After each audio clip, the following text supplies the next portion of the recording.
Studio Q Show. Now you know. Hey, it's Tammy Mack, and when I'm on the internet surfing, I'm surfing Studio Q, boo. It's Don Amici, and you are inside Studio Q. Studio Q is that special. Giving you the news that you asked for. Celebrity interviews and more. Continue at the club now, everybody throw your hands up. She got your news and entertainment, the laughs that she be bringing. You know that she ain't Studio Q. She got your news and entertainment, the laughs that she be bringing. You know that she ain't Studio Q. You really get a chance to get to know Tammy Mack, and this is one of the things I admire about her the most, is that she's a very good friend. And a lot of people you can't really call friends. Like, if I was to ask Tammy for $1,000 right now, she would give it to me, no questions asked. Provided I had it. Provi- If I don't have it, I can't give it to you. I mean, But- I don't know. Maybe I'll turn a trick or two. Try to get you at least 500. But she's that type of friend that will, like, she takes friendship to a whole nother level. It's like, you know, she being sure to catch a bullet for you, which she might even do. You know, she'll bend the back over for you if you are a friend to her.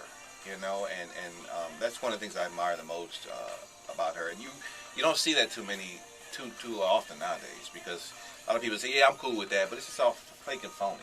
Right. Well, he's kind of become a part of the family because my mom always calls to check on him, and my aunt. So he's kind of induced himself into my family life. I really ain't got nothing bad to say about Tammy. You know, I've learned a lot about people and women, you know, just by having, we talk all the time throughout the day. You know, we get mad at each other, we laugh at each other, we support each other, you know, she's a good person. And that's, you rarely meet too many real people in life who don't put this facade on, and you get the core individual. You know, everybody has these representatives of who they, you know, think they want to be, or who they, you know, think they want you to look at, but she's a real person. I mean, this is amazing. This feels kind of like the interview that Barbara Walters did with Oprah when she was talking about Gail. She is the friend that everybody deserves. I don't know a better person. I mean, I'm your Gail, or you my Gail? I don't know if I'm your Gail or you my Gail. I don't know. Gail did not get to hear that live. What does it feel like? You know, I mean, short of a funeral, we normally don't get to hear such great things in the presence of others about ourselves. No, I'm glad you guys came today. I have a good day today. What? Yeah. You already knew how I felt about you. That's my thing about women. It's like, do I gotta constantly reassure That is his you? thing. I mean, what is this? I mean, you should know already. I haven't left. I could have left. I'm still here. That's why I say the constant state of gray that they live in. For me, it's just, I told you once, we all good. That's where I stand. You know, for her, it's like a goldfish. They forget every 30 seconds. Goldfish forget every They 30 forget seconds? every 30 Where'd you seconds. learn that? It's a new life on a cartoon. Microphone check 1 2. Microphone check 1 2. I'm used to doing a morning show, so I feel pretty free about sharing the mic. I don't really have a problem with that, and I think I have the discernment of knowing when to back down, when it's his day, and, you know, because sometimes you have to feel like it's almost like a basketball team. Like, you know that today Derek Fisher is on, give him the ball. Right. You know what I mean? And some days you're like, okay, man, he ain't on today.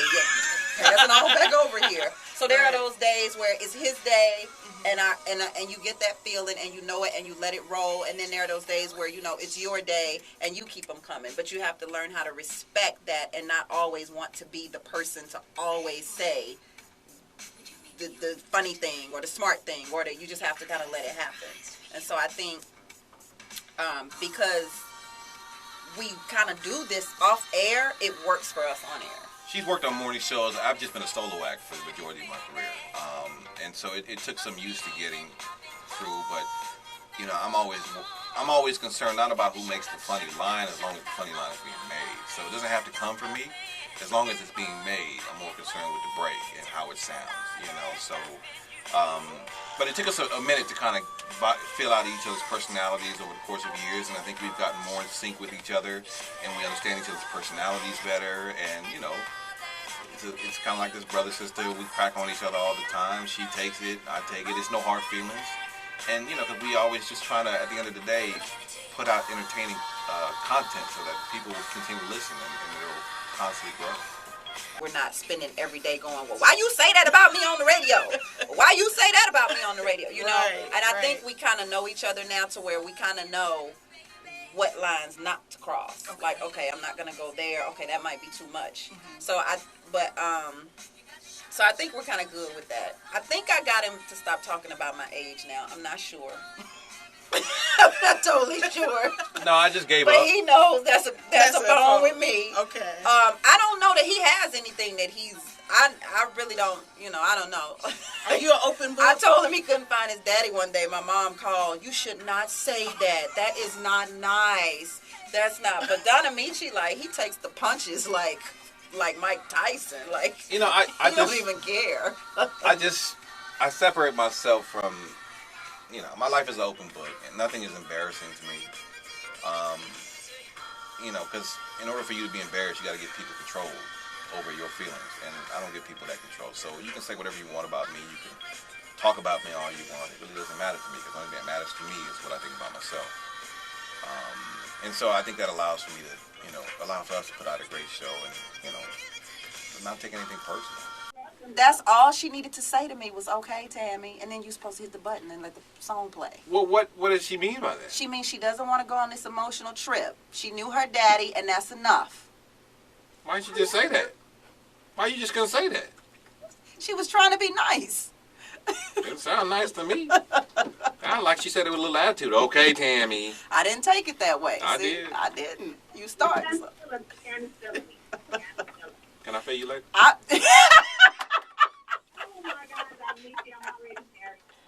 He Thank said you. you might need a plumber. Your pipe's a little clogged up, baby. Thank you. Far too kind. Can I get an encore? Do you want more? Feeling a void in your life right now? You playing the father figure song? Well, Missing daddy? I got to reach out to somebody who's going to try to help me find my father, I think. Are they? Yeah. Have you reached out to him I have yet? not. I forgot who the person was. Yeah, not good. We trying to help him find his father right now, though. Like, for real? Mm-hmm. No, really? I grew up without a father. It's like having a hole in your history. Like, I don't know half where my family comes from. Like, I'm envious of Tammy and her family relationship and bond, because it's very big and thick. And my family's kind of big, but it's a different type of situation. And I don't know who I come from, where my bloodline goes on my father's side. And then also not having a father growing up, I missed out on a lot of things. I had to kind of grow up fast. I had to learn by myself instead of somebody, teaching me the way of life, or schooling me on how to act and how to treat women and how to handle finances. It's a big hole in my life that I would love to fill. And, it's also a reason why I try to, or not try, but make it a point to stay in my son's life as much as I possibly can, even though he lives in Texas, because I don't want him growing up with that feeling of this emptiness and this kind of piece of you is missing. I wish I could have had the, happy household and two-parent household and middle-class family, but I wouldn't probably be who I am right here. I probably wouldn't be sitting here right now. So I'm happy with myself and happy the way I've turned out. Wish it was different, but you take lemonade and make lemons. When I hear stories like Don Amici's story, you start thinking you ain't had it that bad after all. Because Don Amici, for real, is a survivor. Like, the place where he comes from is mind-blowing. So when he says he doesn't care about what people think about him or what people say about him, it comes from a real place. I think a piece of that comes from my mother, maybe. But I've always tried to be optimistic about a lot of things. I would rather be positive instead of being negative. I would always look for potential instead of saying, you can't achieve. Because at the end of the day, if you want to do something, the only person who's going to stop you is you. It's nobody else. If I want to be president, I can be president. It's just, you got to put your mind to it, make it happen. What would you tell somebody to do every single day if they wanted to be in radio? Go look for another job. He say that, but he's still working. Honestly, I would say read. That is my number one thing. I think you must read if you want to be in radio. Because And tell me otherwise, what do you have to means. say? Okay. What do you have to say if you don't read? Like, what are you talking about? Who are you talking about? Why are you talking about them? Like, all of that is important. So if you don't read, because nobody wants to sit up and hear about you all day long on the radio. Mm-hmm. You know, every now and again you want to say something funny that happened to you, but every day, that's not really what people want to hear. Positive. Got to have a good vibe. She is the pessimist. I always try to look at the bright side and look at things as what they could be. She's like, that shit ain't happening. What is your biggest pet peeve about one another? She's too strong-headed for me. Is that true? Because I did see your commercial independent fragrance. Bitter Yeah, just like a man. Want to roll up on me and say something because you think I'm a hot mama. Well, it's not so hot how you're responsible for the downturn of this economy, is it, Mr. Man? No, that's not so hot, is it? It's not so hot how people are losing their houses because men are so greedy. That's not so hot, is it? It's not so hot how people have lost their 401k because man just simply doesn't have enough. That's not so hot, is it? I bet you're married, too, and you're rolling up on me asking me if I'm hot. Well, I'll tell you where it's hot. It's hot in hell, player, where you gonna be. Hot. Hot. God, that is one bitter bitch. She sure is, Johnny. She sure is.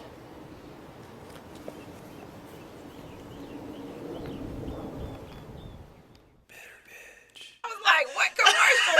Independent fragrance? Okay. That's funny. I'm a strong woman. Yeah, definitely.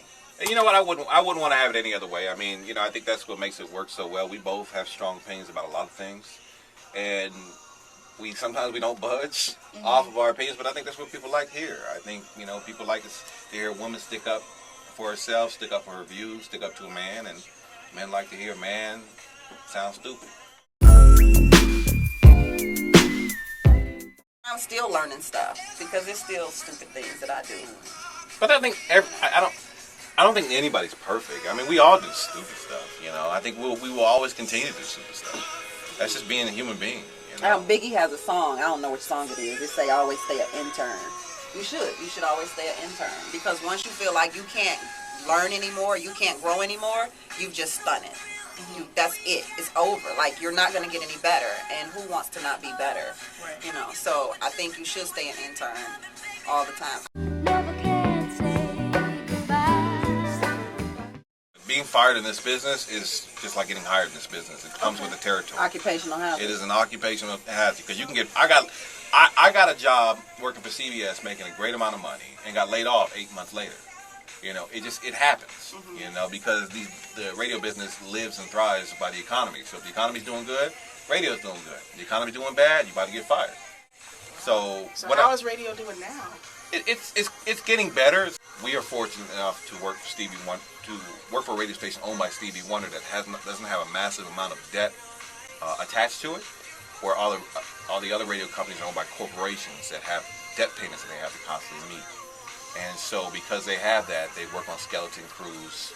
Not enough people. You got one person maybe doing 3 or 4 radio stations, one person programming 3 or 4 radio stations, and so they're killing the jobs. But we're kind of in a good spot to be in.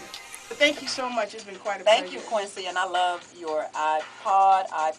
What is it? A podcast? Because it's on the website. Right. You got the YouTubes, and Yeah. you got a lot going on. Try I to was do like immediately drawn to you at the Guitar Center, so I do see big things for you. Absolutely. you? Oh, absolutely. And then she interviewed Oprah Winfrey. Donna Meachie, you ain't even know that. Did you see do it all? on the website? She asked Well, Oprah if a one question equals interview, then yeah, I interviewed. Well, I say interview. That's what I would put. Studio Q is the best show. Giving you the news that you asked for. Celebrity interviews and more. Continue at the club now, everybody throw your hands up. She got your news and entertainment. The laughs that she be bringing, you know that she ain't Studio Q. 102.3 Radio Free, KJLH and KJLHradio.com.